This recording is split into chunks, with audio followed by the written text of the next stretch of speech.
Après avoir été élu à la tête du premier citoyen de la province de Sud-Ubangi, le pasteur Mobonga Lombo Miché, membre du parti Le Mouvement de la Libération du Congo MLC en sigle, a dévoilé ses ambitions phares pour la bonne gouvernance dans sa province. Le nouveau gouverneur remercie ses grands électeurs pour les choix portés en sa personne. Suivez son intégralité lors d'une interview à Kinshasa. Moi, je suis le pasteur Mobonga Lombo Miché, pasteur de l'église El Shaddai Tabernacle de Mbandaka, et aussi cette église a une ramification ici à Kinshasa, la capitale. Premièrement, d'entrée de jeu, je voulais dire que le Sud-Ubangi est ma province d'origine. Je suis né dans le Sud-Ubangi. Je suis originaire de ce coin. Mon père, ma mère. Je suis congolais de père et de mère. Le Sud-Ubangi, c'est une province très stratégique. Elle partage les frontières avec deux pays voisins. La RCA, la République centrafricaine, et la RC, la République du Congo, Congo-Brazzaville. C'est une province qui est composée de deux villes, la ville de Gemena, et de quatre territoires. Les territoires de Libenge, de Kungu, de Boudjala et de Gemena. C'est une province à vocation agricole.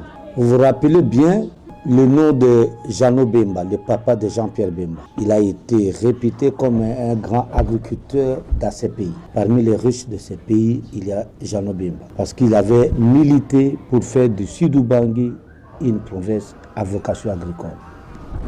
Qu'est-ce qui m'a motivé? Moi, avant que je ne puisse aller comme candidat pour être élu gouverneur, mes œuvres m'avaient déjà précédé.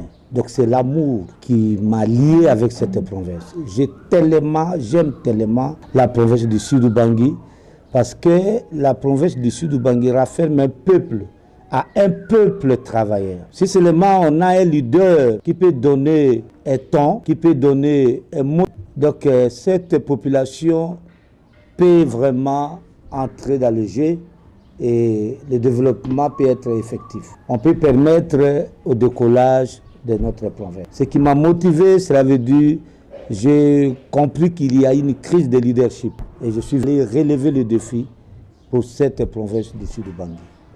J'ai trouvé la province dans un état de route délabrée. Les routes sont dans un état avancé, état délabré. Il n'y a plus de routes, des érosions, les routes ne sont plus praticables. Nos villes ne sont pas, nos cités ne sont pas liées par des routes. Ne fût-ce que les travaux de cartonnage manuel pouvaient sauver nos routes. Et moi, j'ai une façon de faire, parce que je suis un grand entrepreneur. S'il vous plaît, pas grand, mais je suis entrepreneur, je sais comment faire.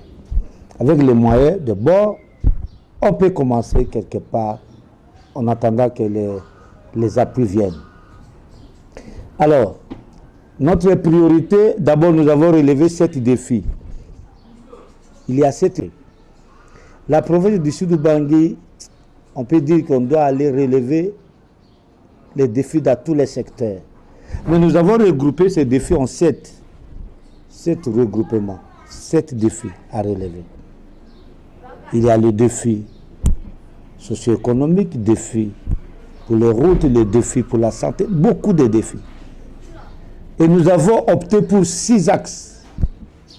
Nous commencerons d'abord par arranger les routes, relier nos cités par les routes, faire en sorte que les produits qui sont produits par les villageois, les produits agricoles, disons, produits par les villageois puissent arriver dans les centres de consommation. Il nous faut arranger les routes. Parce qu'on ne peut pas parler de l'agriculture sans l'étang des routes, sans les routes, sans arranger les routes. Les routes provinciales, les routes des dessertes agricoles. Et à côté de cette priorité des routes, nous avons aussi pris la priorité de l'agriculture. Parce que nous avons des forêts. Nous avons des espaces. Vous savez que le Sud-Ubangi est une province à une dimension plus que même le Rwanda. Donc nous sommes une république, presque une république. Dans mon esprit, je voudrais me considérer comme un petit chef de l'État qui doit travailler pour que le Sud-Ubangi se remette debout. Une fois les Sidou Bangui, on produisait de l'huile, du café, des arachides, des maïs. Nous sommes un grenier agricole dans ce pays. Mais c'est comme si les Sidou Bangui étaient en train d'aller aux enfers. Et nous voulons faire sortir notre province de ce trou-là et dire à nos générations futures que demain, le Sidou Bangui sera un Sidou Bangui meilleur. Un lieu où il fera beau d'aller vivre. Nous voulons faire un petit miracle pour que les gens quittent Kinshasa pour aller vivre dans le Sidou Bangui. À Zongo, à Kungu, à Bozene, dans nos cités, à Dongo. Donc il fera beau vivre dans le Sidou Bangui. Je connais le Sidou Bangui, c'est là où j'ai grandi. Je vais voir le Sidou Bangui comme je le voyais quand j'étais un petit enfant. À tous mes électeurs, les députés provinciaux, que je salue en passant, je leur dis hommage à eux. Ils ont fait un bon choix. Parce que choisir le pasteur Mobonga Lobo comme gouverneur, c'est choisir le développement du Sidou Bangui.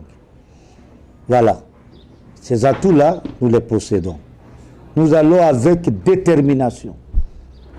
Nous n'avons pas besoin d'attendre un ange descendre du ciel et faire ce travail. Nous, les humains, nous sommes capables de le faire. Voilà. À toute la population, je leur dis que le Sidou Bangui, l'avenir est meilleur. Il sera beau de vivre dans le Sidou Bangui. Je vais faire en sorte que le peuple ne soit pas déçu. Et là, la population a plusieurs attentes. Nous ne sommes pas des anges qui descendront du ciel, mais nous allons faire en sorte que... Le peuple de Dieu, nous ne sommes pas allés en démissionnaire dans les domaines politiques. Cela veut dire que nous n'avons pas démissionné de notre métier, de notre profession noble de pasteur pour aller faire la politique. Non, nous sommes toujours pasteurs. Moi, je suis toujours pasteur. En même temps, je suis gouverneur de la province. Donc, je continuerai à prêcher, à prendre soin des âmes de Dieu.